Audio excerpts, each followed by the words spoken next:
Hey nerdy knitter, Tonia here. Grab your knitting and let's settle in and chat about hats. If you've knit 1, 2, 3, 20, 100 hats, there's probably still more that you could learn about hat knitting, and we're going to discuss lots of different hat knitting topics. Blocking, yarn choices, different ways to join in the round or work the decreases on the crown. Lots of great stuff to chat about. So get your knitting and let's settle in for a good chat. Whenever we have a knit and chat episode, I like to ask about your questions or your tips and advice that you'd like to share. And we had some great ones this time, including this tip from Haley. My favorite advice right now is that nothing is particularly difficult. If you have a project you want to make, go for it. You can probably do it with the skills you have now. I've been knitting for 16 years and I never made a sweater before. It seemed so intimidating and like it would take forever. I finally decided to give it a try, and 5 days later I was wearing my new sweater. Is it perfect? No. Are the problems with it visible? Not unless you're really looking for them. Was it fun to make? I immediately got new yarn to knit basically the same sweater over again because I was sad the project was over. Make the thing you want to make. It's easier than you think. And I love that advice. Thank you so much for sharing it, Haley. And it's very true.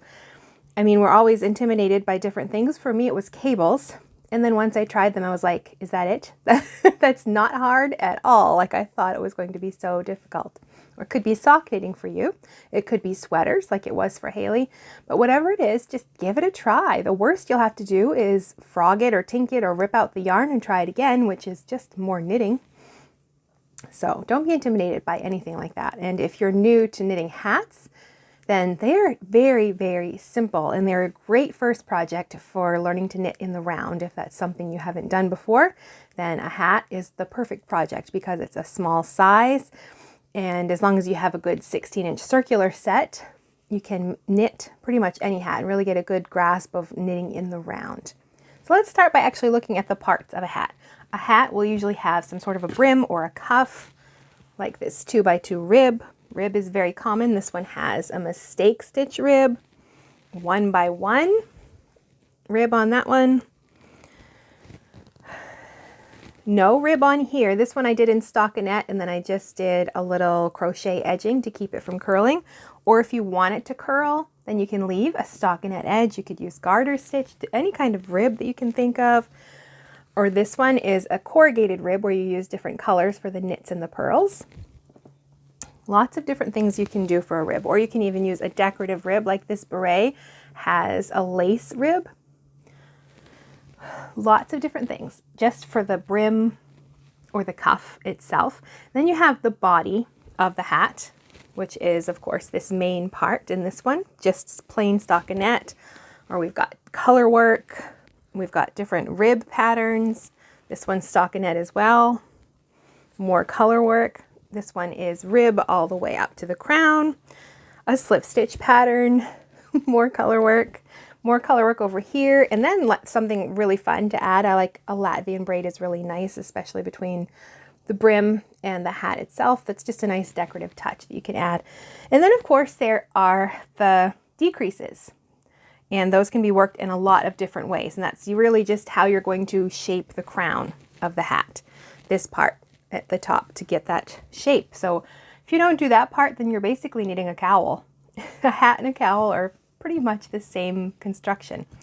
So those are the parts of the hat, and then the way it can be constructed, most of the time you'll find they are knit from the brim or the cuff to the crown, but you can also knit them in the other direction, and Masuga had a question about that. Perfect timing for this post. I would love to know how to knit a hat top down, then I could more easily use the 314 method for sizing and not waste a single inch of yarn. She bought some pricier blends for hats for her kids that weren't itchy, and she's trying to get another hat out of that. And knitting from the top down is a great way to do that. I did that with this hat with, I think this was Brooklyn Tweed, their quarry yarn, nice bulky woolly yarn. And I started at the top. Now, I don't have a pattern for this, but the basic way to do it is to cast on about 6 or 8 stitches. I think I did 8 for this. And this is the finicky part because you have to cast on and start working in the round right away, but you've only got 8 stitches. So you're going to have to use double pointed needles, or magic loop should work as well. So what I do is cast on the stitches. For this was 8. And then I knit 1 round. I think I made notes here. Let me see what I wrote. Yes, I knit around and I placed a marker every 2 stitches, so 4 markers all together. And then on the next round, whenever I would come to, before and after each marker, basically, is where I would plan to work my increases. I did lifted increases, a right lifted increase before the marker and then a left lifted increase after. This yarn is very dark, so I'm not sure it's going to show up very well here, but it ends up looking like 4 points that start there. So I would alternate that. I would do an increase round, which gives me 8 more stitches, and then I would do a knit round, and then an increase round and a knit round. And I repeated that until the hat was the circumference I wanted. I'm not sure what she means by the 314 method. I think that's something to do with pi, but I'm not sure about that. But for me, that was the easiest way to do it. I just kept knitting till it was as wide as I wanted. Then I stopped increasing and I just knit in the round until I was ready to start my cuff with the brim down here. And I prefer a double fold brim, so I just like to knit that as long as possible. And that is a great way to use up every last bit of yarn, is to start at the top and work your way down, because you can just keep knitting that brim until you've used up all your yarn, saving enough for the bind off. So that's the basic way to knit it. And if you got some yarn, cast on and give it a try. And it's really not difficult. You can also knit hats flat and sew them up. I've never done that, but I know it's certainly a possibility, and I'm sure if you Google it, you will find patterns or videos that will show you how that works as well. And then, of course, there are different types of hats. We've got close-fitting hats, like beanies, that are meant to sit close to your head, and they can have double fold brims to make them extra warm. Let me see, that's another little beanie. So those sit generally close to your head. And then you have slouch hats or toques. And this one is basically a beanie, but I made it so much bigger in the hat part that it's really more slouchy. And this one too as well, this one has a little more slouch to it. And then you have things like tams and berets, like color work tams. These are, well, like beanies, you would cast on and knit the brim and then start knitting the body right away. You might have to change your stitch count a little bit depending on the stitch pattern. With a beret, you generally start out with a smaller number of stitches and then you increase a lot, like maybe up to a third more of the stitches, or even a half. Like say you started with 100 stitches, you might add 50 more and then have 150 when you start the color work. So you have a crown that fits well, but then you've got like a lot of extra fabric in the body of the beret. This one as well is shaped like that. You start with fewer stitches here, but then you cast on a lot to get that lots of volume in the beret itself. And then you have things like this, like a watch cap. It's kind of a beret with a brim. This is a really fun hat pattern to knit. Or you can, with this one, I didn't do any crown decreases. I just knit it straight, and then I did a Kitchener stitch on there. So when my daughter wears it on her head, it sort of stays pointy, so it looks like she has cat ears. And of course, there's even more types of hats. You've got cloches and bucket hats, and well, like the newsboy cap I showed you, and lots of different hat styles. So some people say they love to wear hats and some people say they don't like to wear them, but I really think it comes down to finding the style that suits your head or what you prefer to look like in a hat. Personally, I don't really like tight-fitting beanies on me. I'll wear them if it's like the first hat I grab and I need to go outside real quick, but I prefer berets or hats, sloucher hats, but they have more fullness in the crown of the hat. That's just my personal preference. My husband, on the other hand, prefers a nice, warm, tight-fitting beanie that sits close to his head. Okay, cast on methods. This was another thing that I wanted to discuss. You want a cast on that is going to be stretchy, so it will allow some ease of movement for fitting over your head. But you also want it to be a nice stable edge, because you don't want the hat to be so large that it's going to fall down over your face or anything like that. And a nice good cast on can help hold that. But of course, a rib pattern is also something that you're going to want to use to hold it in place. But I like long tail cast on. I like the cable cast on, especially doing either one of those in pattern. If I'm going to do some like a knit one, purl one, rib, those are nice because it's so almost an invisible cast on edge when you do it in pattern, especially the cable cast on.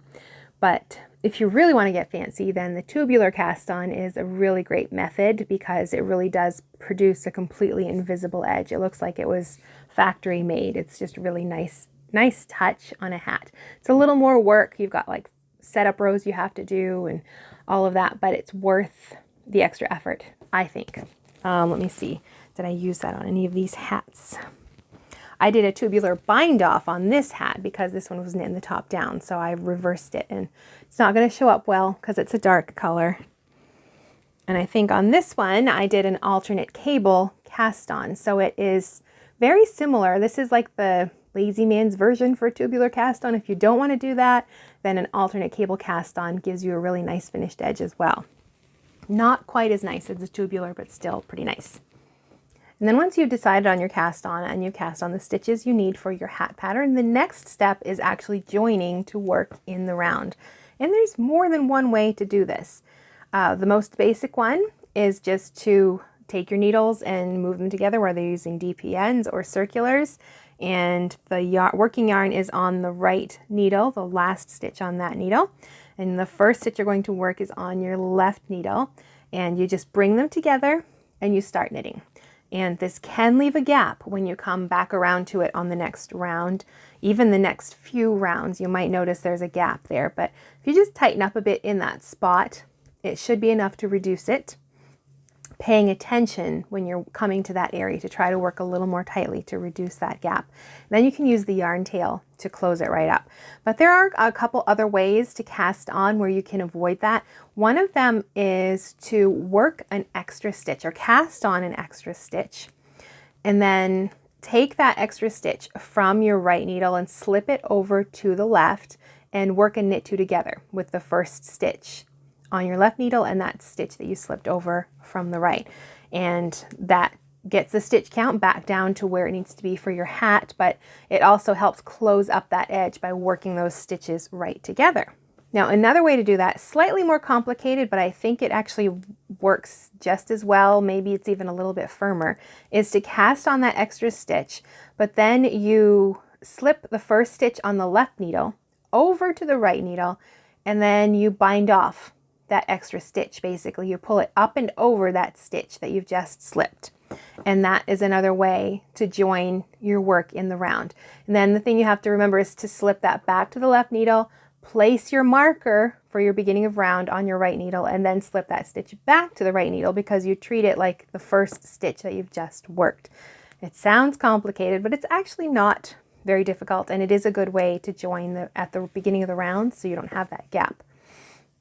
And another way you could do that is cast on the stitches you need, no extras, and then you're going to swap the first two stitches on each, or the stitch on your right needle and the stitch on your left. Like you'll sort of pull the left one off and slip the right one over and then put the left stitch over on the right needle.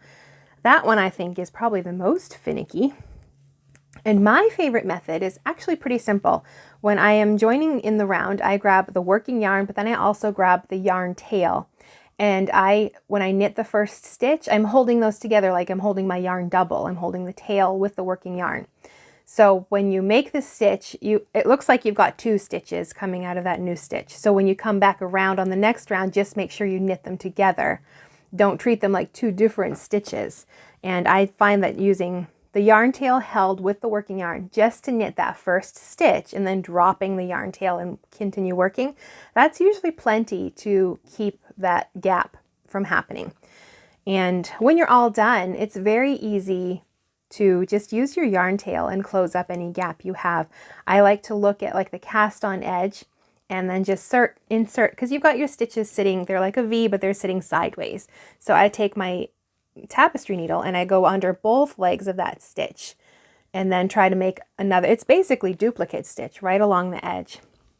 And that can close up that gap and also makes the edge look pretty seamless as well.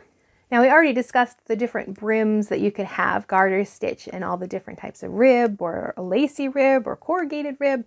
Lots of different things that you can use for the brim. And Fawn had a question, what's your favorite brim method? Do you do double layer hats or stay with single layer hats? when I am knitting, like if it's a stash buster, then I probably will just do a single brim hat. Like if I've got one skein of yarn, like I had this one skein of Malabrigo, did not have enough yarn to do like a double brim. So that is still covers my ears. Oh, it's nice and soft, that yarn. But for cold winter days, I much prefer a double brim hat. But I don't do, let me see, what was I going to say? Oh, I don't do the kind where you do like double knitting and you create the double brim as you go and then you seam it up and then you finish the hat. I prefer to just knit the hat longer and roll it up because I feel it's more versatile that way. You know, I can leave it unrolled and have more slouchy hat. Or for a cold day, I can fold it up and make sure my ears are covered really well. So it's more, to me, that's more versatile than knitting the brim, like double knitting, like a double brim, and then knitting the rest of the hat in a single layer. I prefer to just knit it longer and fold it up. It's just, to me, that's my personal preference. It feels like it's more versatile that way. And also, like, we have so many hats and things like that. I keep a basket by the front door and we all swap and wear the same hats. Like, I don't really wear bright orange, but my husband will, you know, throw this on in the morning, or if I'm running outside to, I don't know, get the trash bin back from the road or whatever, then I'll throw this on as well. Or so we all sort of share and swap. So I prefer to have the longer brim so it can be adjustable to lots of different head sizes. But I think that is why I like this kind of hat the most. It's 1x1 rib all the way from the bottom right up to the crown, because it fits more heads that way. So I can wear it, my husband can wear it, it'll be looser on me, it'll be more tight fitting on his head, but we can both still wear it. And I have a video about this. I'll put the link for it down below. Just using a skein of yarn from your stash and not even doing a gauge swatch because it's rib pattern, so it's really stretchy, but how to knit this, starting with the alternate cable cast on and then to knit the pattern and figure out how many rows and stitches you should do and all of that kind of stuff, and quick crown decreases. So that's the next thing to talk about, the different ways you can work decreases on the crown of a hat, because there's more than one way. Probably my favorite, because I like a lot of fullness in my hat, is to do a quick decrease like this one. Let me see. And this one has a quick decrease crown. That might be it for those. Basically what that means is you're working your decreases over just a very few rows, and you're basically decreasing by half the number of stitches very quickly. Like your first decrease round, you'll knit two together all the way around. Then you might work a few rounds plain, and then you do knit two together again all the way around. Then you might have to adjust the last round or two depending on how many stitches you have. If you have an odd number, then you'll have, of course, an extra stitch. So you can't knit two together everything. You'll have like knit two together to the end and then knit one or something like that. But I like that because it decreases really quickly. And if I'm working a stitch pattern, if we're doing really slow decreases, like over a couple inches, we have to incorporate, I mean, you can incorporate that stitch pattern into the decreases, but it can be, it might not work out as well, or just might be just harder to figure out. So that's why with this hat, I decided I could work the slip stitch pattern all the way up to the top and then really quickly decrease just at the top. So the pattern is maintained all the way up to the crown pretty much on that. So that's a really quick decrease method if you like more fullness. But the only thing with that is because it only takes maybe an inch of rows, depending on your row gauge, of course, you want to make sure the length of the hat is long enough. When you do something like those swirl increases, I don't know if that's going to show up in that white right there. Let me see, I think I've got another one like that. This one has these decrease lines that work in a swirl around the top.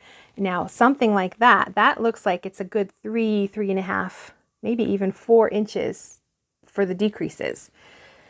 So you've got a lot of head that your crown decreases are worked over, where with a gathered top, it's very quick in just a few rows. So with something like that swirl decrease, you've got more room to keep knitting the body of the hat while you're decreasing.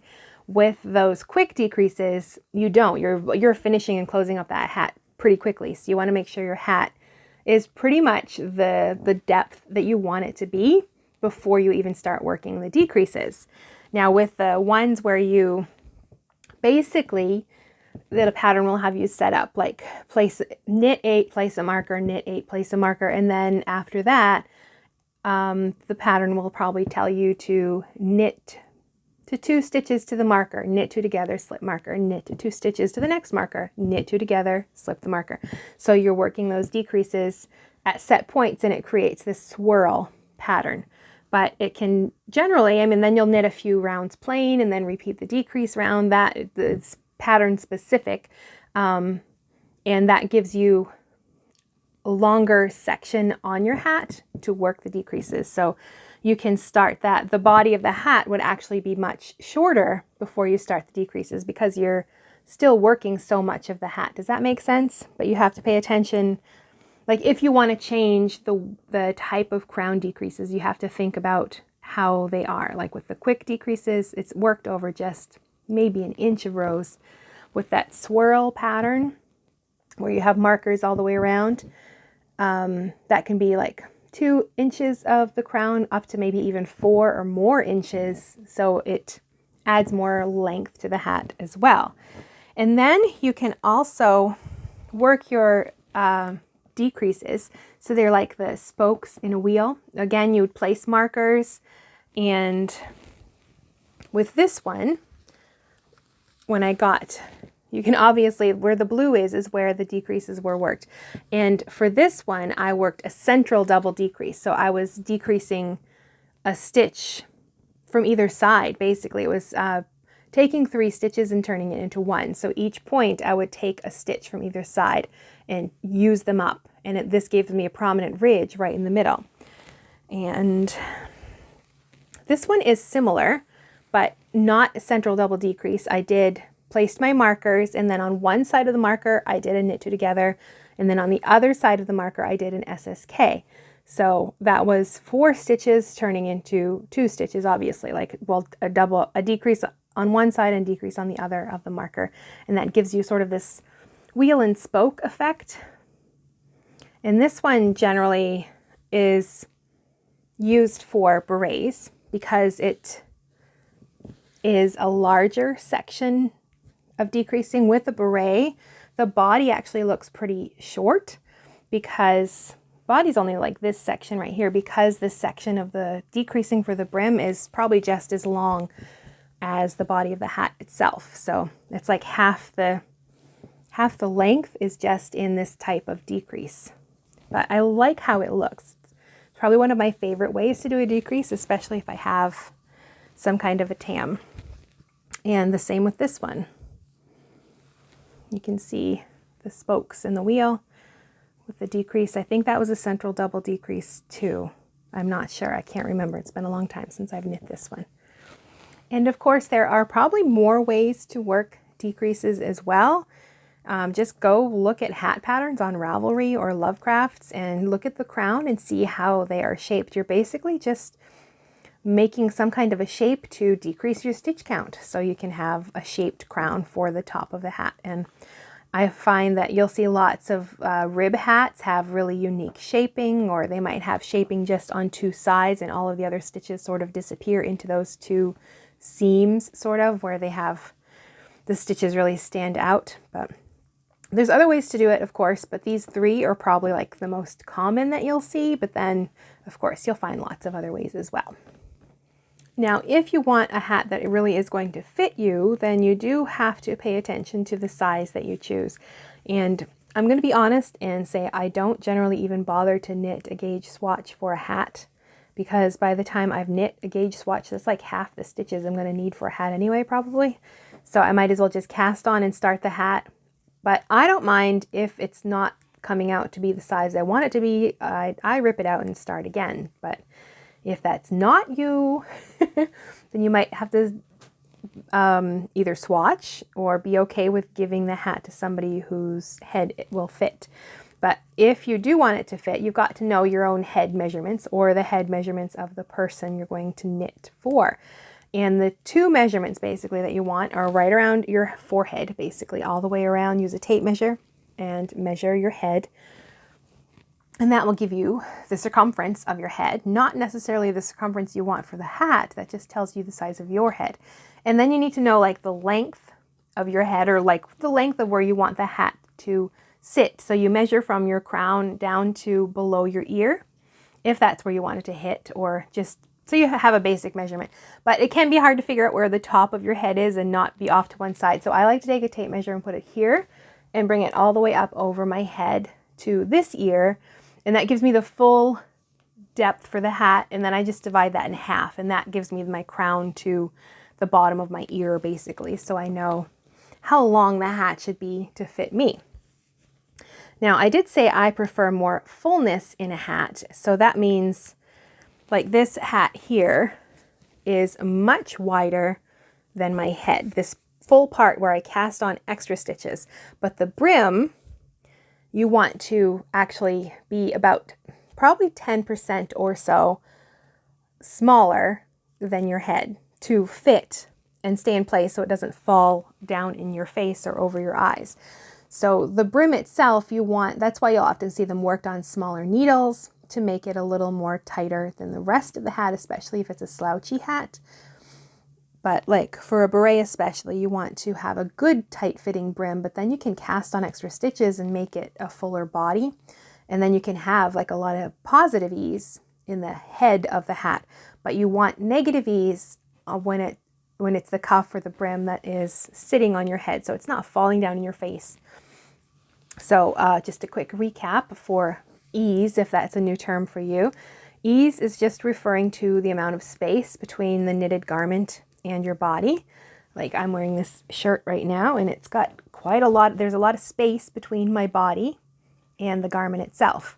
For a hat to fit well, you want some negative ease. You want it to be smaller than your body. Like this circumference on this hat is smaller than my head circumference.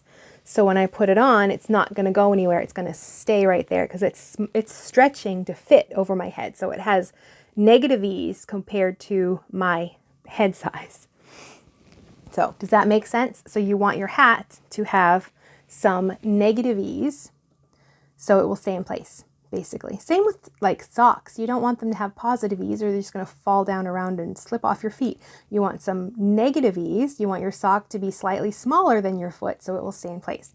And the same for your hat, but not necessarily the whole hat. Maybe you just want the brim to fit really well and you want the rest of the hat to be very slouchy. Then you just make sure when you're looking at the pattern that the brim will be smaller than your head and the rest can be a lot more full. It's like in the case of berets when you're casting on a lot of extra stitches for the body of the hat, but the brim has fewer stitches and usually worked on smaller needles to compensate for that, to make sure it's still going to fit properly on your head. And then there, of course, is the yarn choices. And my top pick, of course, is always going to be wool when it comes to hats because it's so nice and warm. And if it's, because it's your forehead and around your head, a softer wool is sometimes a better choice, so it's not so scratchy. And other animal fibers are great additions because they are very warm as well. And acrylic's a good choice too. It's not as warm as wool, and you'll have to test it for yourself. It's not as breathable as wool. Personally, I don't like to wear acrylic because it makes me feel clammy and sweaty. It doesn't breathe like natural fibers do, but it is a good choice, easy to care for, especially if you're going to be giving them to other people and you know that they're not going to want to hand wash and things like that.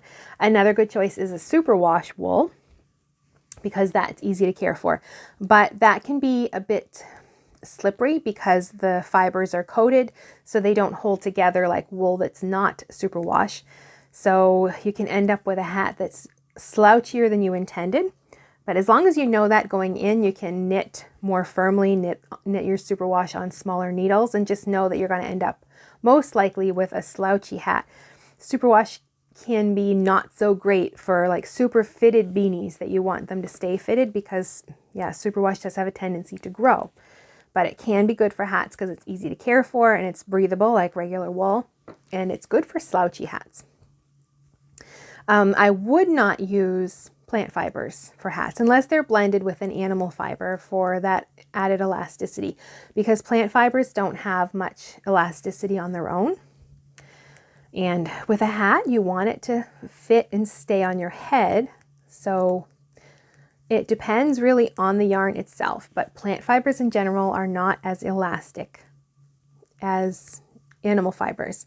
So they can stretch out, but then they stay stretched out and they don't bounce back into shape like wool and other animal fibers can do. So, but test it out. There are some yarns that it might not be that much of a problem, because you also have to think about the way the yarn is spun and processed. That can affect it too.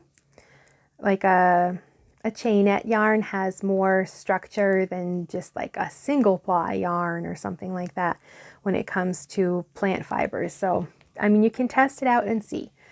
And to combat that lack of stretchiness, then like a rib pattern, like a 1x1 rib, will help give it some give.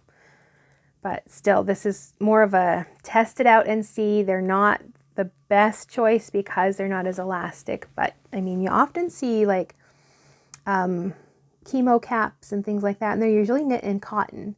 So it must work okay, I guess. But I know in general, plant fibers are not as elastic and stretchy as wool. Well, they will stretch out of shape, but then they won't come back to shape. So it's just something you have to test and see the yarn specifically to see if it will work for hats.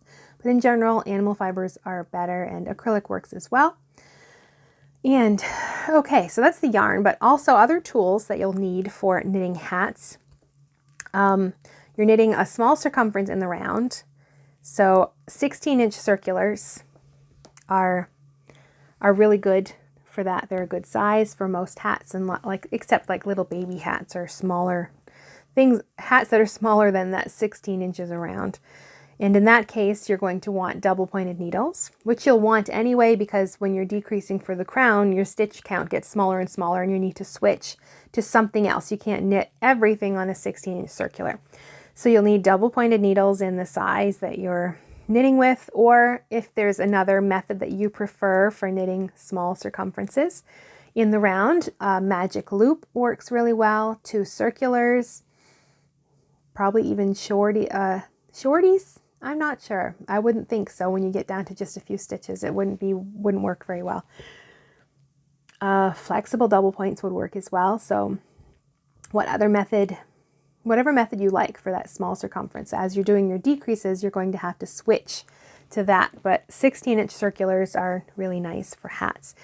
Now, if you're looking to invest in an interchangeable set, I like the ones that have 4-inch tips, because those are the length that you need to get a 16-inch circular. You have an 8-inch cord and then 2 4-inch tips. When you have 5-inch tips, then the cord is a lot shorter and it doesn't work out as well.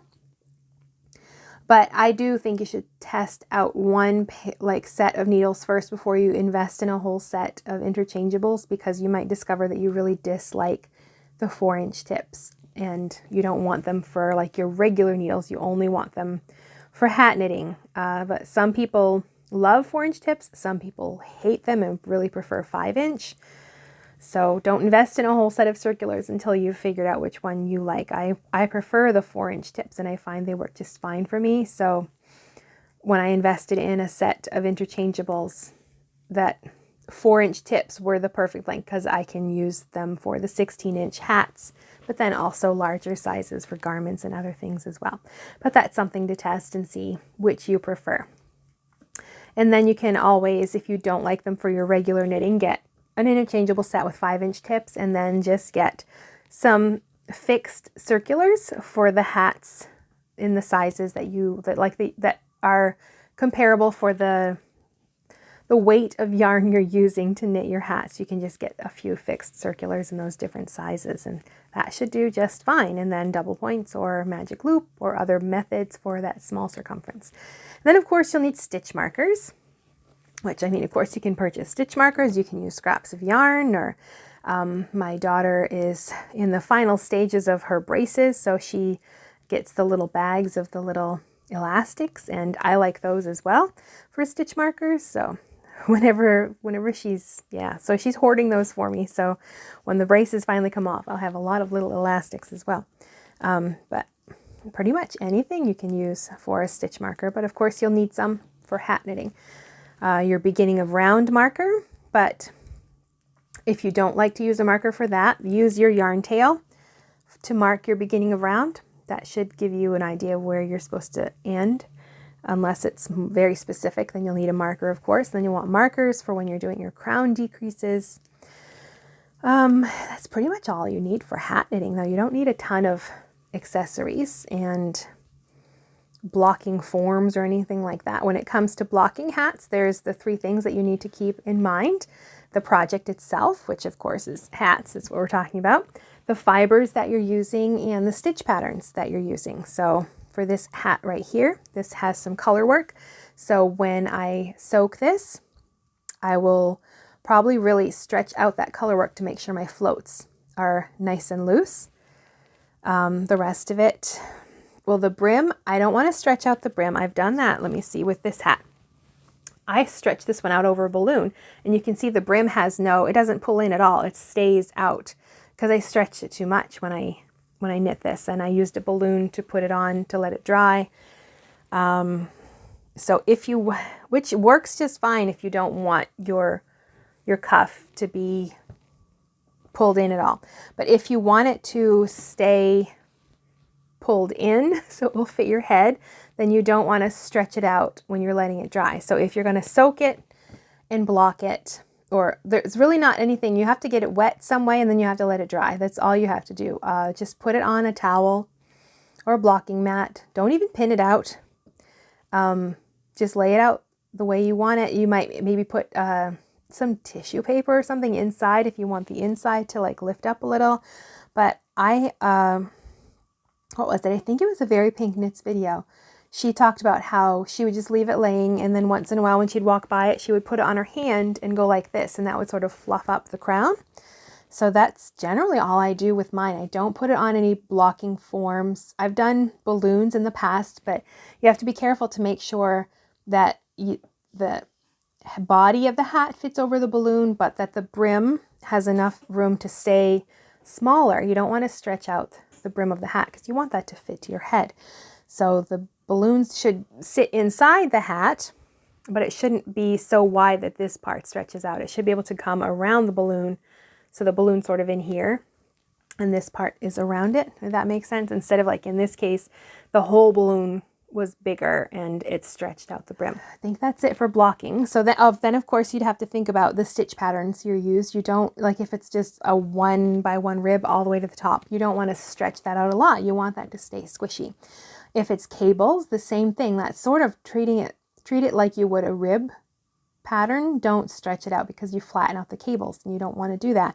You might want to stretch out your color work to get the colors nice and even, but be careful not to stretch out the brim. If you have a tam, then you could actually put your hat in, put a dinner plate inside. So this is sitting in the plate itself, and then the brim is sort of on the other side of the plate. I've done that and that works really well for hats like that. Just don't overstretch it basically, because you don't want it to be so stretched out it's not going to fit your head properly anymore. Now I think that's everything we had to discuss about hat knitting. Thank you so much for submitting your questions and tips and ideas for me. And if you want to knit a hat along with me, I've got a video right here that you can click through and watch where we knit this slip stitch cable hat beanie we cover everything from casting on to binding off. So you can find that video right there. So click through, grab your yarn and needles and knit along with me.